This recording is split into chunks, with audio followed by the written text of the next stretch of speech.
ഇപ്പോൾ ഒരു diabetic patient ആയിട്ട് സ്റ്റാർട്ട് ചെയ്ത മുതൽ നമ്മൾ ഫസ്റ്റ്ലി ഒരു ടാബ്ലറ്റിൽ തുടങ്ങി, പിന്നെ 2-3 ടാബ്ലറ്റായി, പിന്നീട് ഇൻസുലിനിലേക്ക് വന്ന് അവർ കുറച്ച് കഴിയുമ്പോൾ വർഷങ്ങൾ പിന്നിടുമ്പോൾ ഒരു കിഡ്നി പേഷ്യൻ്റായി വരുന്ന ഒരു അവസ്ഥയിലേക്കാണ് പോകുന്നത്.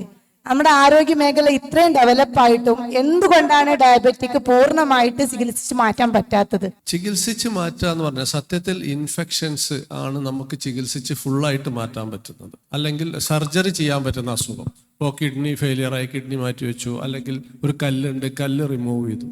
അതല്ലാത്ത ലൈഫ് സ്റ്റൈൽ ഡിസോർഡേഴ്സ് എന്ന് പറയുന്നത് പ്രഷർ ആയിക്കോട്ടെ, ഷുഗർ ആയിക്കോട്ടെ, അത് അതിൻ്റെ പത്തോഫിസ്, തൈറോയിഡ്, അതിൻ്റെ പത്തോളജി അനുസരിച്ച് നമ്മുടെ ശരീരത്തിൽ ചില സാധനങ്ങൾ ഇല്ലാഞ്ഞിട്ടാണ്.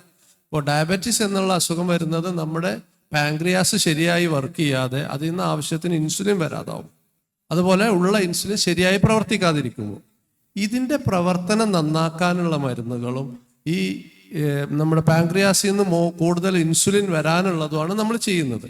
അപ്പോൾ കാലത്തിനനുസരിച്ച് ഈ പാൻക്രിയാസിന്റെ പ്രവർത്തനം വീണ്ടും വീണ്ടും കുറഞ്ഞു വരുന്നത് കൊണ്ടാണ് മരുന്നുകൾ കൂടി വരുന്നത്. കാരണം നമ്മുടെ ശരീരത്തിലെ പാൻക്രിയാസ് കൂടുതൽ പ്രവർത്തിക്കാതാവുന്നതാണ്.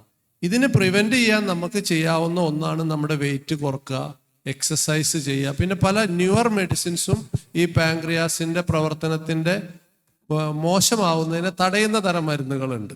അതിൻ്റെ അത് കുറച്ച് കുറവാകും, അതായത് അത്രയും പാൻക്രിയാസ് കേടുവരില്ല, അതുണ്ടാവും. അതുകൊണ്ട് സ്റ്റിൽ ഈ അസുഖത്തിന്റെ ഒരു ബേസിക് പത്തോളജി തന്നെ പാൻക്രിയാസിന്റെ പ്രവർത്തനം കുറഞ്ഞു വരുന്നതായതുകൊണ്ട് മരുന്ന് കൂടി വരാൻ സാധ്യതയുണ്ട്.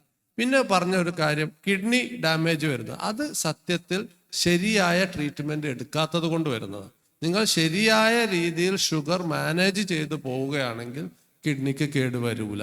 പക്ഷെ മരുന്ന് കുഴിച്ചാൽ കിഡ്നി കേടുവരും എന്ന് പറഞ്ഞ് 2 മരുന്ന് എഴുതി തരുന്നത് 1 കഴിക്കുക, 2 ദിവസം മരുന്ന് കഴിച്ചിട്ട് 3 ദിവസം മരുന്ന് കഴിക്കാതിരിക്കുക. നമ്മുടെ ആവശ്യത്തിനുള്ള ഷുഗർ ലെവല്, മൂത്രത്തിലുള്ള പ്രോട്ടീൻ്റെ അളവ്, ഇതൊക്കെ ചെക്ക് ചെയ്ത് യഥാസമയങ്ങളിൽ മരുന്ന് അഡ്ജസ്റ്റ് ചെയ്യാതിരിക്കുക വരുമ്പോഴേ കിഡ്നി ഫെയിലിയർ വരുള്ളൂ. നന്നായി ശരിയായ ട്രീറ്റ്മെന്റ് എടുത്ത് ശരിയായി മോണിറ്റർ ചെയ്താൽ പ്രമേഹമില്ലാത്ത ആളെ പോലെ തന്നെ നിങ്ങളെ കിഡ്നിയെ രക്ഷിക്കാൻ ഞങ്ങൾക്ക് കഴിയും. ഇന്ന് സയൻസ് അതിന് വളർന്നിട്ടുണ്ട്. പക്ഷെ സ്യൂഡോ സയൻസ് വെച്ച് ആവശ്യത്തിന്റെ ട്രീറ്റ്മെന്റ് എടുക്കാതെ അത് ഹാഫ് ഹാർട്ട് ട്രീറ്റ് ചെയ്യുമ്പോഴാണ് കിഡ്നി ഫെയിലിയർ വരുന്നത്. കിഡ്നിയെ കുറിച്ച് പറയുമ്പോൾ ഞാനത് പൂർണ്ണമാക്കാം. അതായത് പ്രമേഹ രോഗികളിൽ കല്ലുരോഗത്തിന്റെ ഇൻസിഡൻസ് സാധാരണ രോഗികൾക്കാൾ കൂടുതലാണ്. അപ്പം ഒരു കല്ലുരോഗം വന്ന് കിഡ്നിയുടെ ട്യൂബ് ബ്ലോക്ക് ഉണ്ടാവുമ്പോൾ തുടക്കത്തിൽ വേദന വരും. വേദന വന്ന് കുറച്ച് കഴിഞ്ഞാൽ, വേദന പോയി കഴിഞ്ഞാൽ പേഷ്യന്റ് പിന്നെ വരില്ല. കുറെ കാലം കിഡ്നി വന്ന് ബ്ലോക്ക് ആവുകയും വേദന വരുന്നില്ലെങ്കിലും രോഗിക്കറിയില്ല അസുഖം മാറി എന്ന് വിചാരിക്കുക. പക്ഷെ ഡെഡാണ്. കാരണം കിഡ്നിയുടെ വർക്കിംഗ് കുറയുമ്പോഴാണ് കല്ലുരോഗത്തിന്റെ വേദന പോകുന്നത്. പ്രമേഹ രോഗികൾ കല്ലുരോഗം വന്ന് ബ്ലോക്ക് വരുമ്പോൾ ഒരു കിഡ്നിക്ക് ട്യൂബ് ബ്ലോക്ക് വന്ന് 2 ആഴ്ചയിൽ കൂടുതൽ നിൽക്കാൻ പാടില്ല. 2 ആഴ്ച കൂടുതൽ മരുന്ന് കഴിച്ചാൽ കുഴപ്പമില്ല. അതിൽ കൂടുതലാണെങ്കിൽ കിഡ്നിക്ക് ഡാമേജസ് സ്റ്റാർട്ട് ചെയ്യും. 2 ആഴ്ചക്കുള്ളിൽ ബ്ലോക്ക് മാറണം.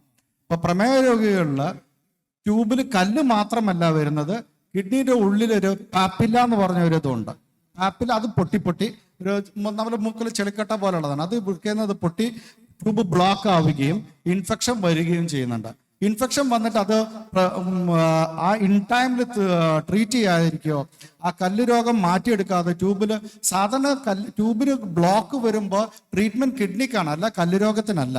കല്ലുരോഗമായാലും ശരി, ഞാൻ പറയാം മുക്കുകട്ട പോലെ കിഡ്നിയിൽ വരുന്ന പാപ്പിലറി നെക്രോസിസ്, അത് രണ്ടും വരുന്ന സമയത്ത് അർജന്റായിട്ട് ട്രീറ്റ് ചെയ്ത് കഴിഞ്ഞാൽ കിഡ്നിയുടെ പ്രവർത്തനം നമുക്ക് തിരിച്ചെടുക്കാൻ പറ്റും. ആ ക്രിയാറ്റിൻ 7-8 എന്നൊക്കെ പറഞ്ഞു വരുമ്പോൾ അത് ക്ലിയർ ചെയ്യുമ്പോൾ തന്നെ 2 ദിവസം കൊണ്ട് അത് 2-3 എന്നൊക്കെ ആവും. പിന്നെ പയ്യെ നോർമലാവും. അപ്പം നമ്മൾ കിഡ്നി രോഗം സമ്മത ഡോക്ടർ പറഞ്ഞതുപോലെ ഷുഗർ നിയന്ത്രിക്കുക അതൊക്കെ ചെയ്യുകയാണെങ്കിൽ തന്നെ അക്യൂട്ട് എമർജൻസീസ് വരുമ്പോൾ അത് എമർജൻസീസ് ആയിട്ട് തന്നെ ട്രീറ്റ് ചെയ്യണം. അതായത് കിഡ്നിയുടെ ട്യൂബ് ബ്ലോക്ക് വന്ന് നിൽക്കുന്ന സമയത്ത് മറ്റുള്ള സാധാരണ രോഗികളെ പോലെ, പ്രമേഹമില്ലാത്ത രോഗികളെ പോലെ ഇവരും ആക്ട് ചെയ്യരുത്. ട്രീറ്റ്മെന്റ് അഗ്രസീവ് ആയിരിക്കണം.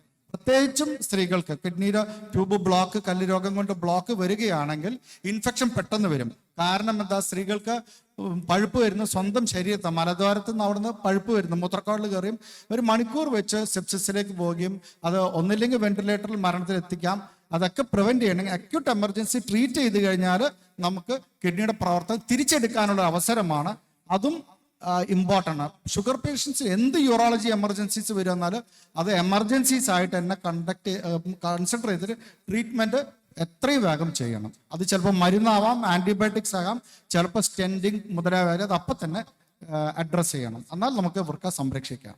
ആൽബുമിൻ ക്രിയാറ്റിൻ റേഷ്യോ എന്നുള്ള ടെസ്റ്റാണ് നമ്മൾ കൊല്ലത്തിൽ ഒരിക്കലെങ്കിലും നോക്കി വെക്കേണ്ടത്. അതായത് മൂത്രത്തിൽ പ്രോട്ടീൻ പോകാൻ തുടങ്ങുന്നുണ്ടെങ്കിൽ അതിനെ എത്രയും പെട്ടെന്ന് അതിൻ്റെ മരുന്നുകൾ, ഇപ്പോൾ വളരെ നല്ല മരുന്നുകൾ അവൈലബിൾ ആണ്. പ്രമേഹത്തിന് ചികിത്സിക്കുന്ന ചില മരുന്നുകളുണ്ട്, പ്രഷറിന് ചികിത്സിക്കുന്ന ചില മരുന്നുകളുണ്ട്. ഇതൊക്കെ കൊടുത്തിട്ട് നമ്മൾ അതിനെ പ്രിവെൻറ്റ് ചെയ്യുകയാണെങ്കിൽ പ്രോഗ്രസ് കിഡ്നി ഫെയിലിയറിലേക്ക് പോവാതെ പ്രിവെൻറ്റ് ചെയ്യാൻ കഴിയും.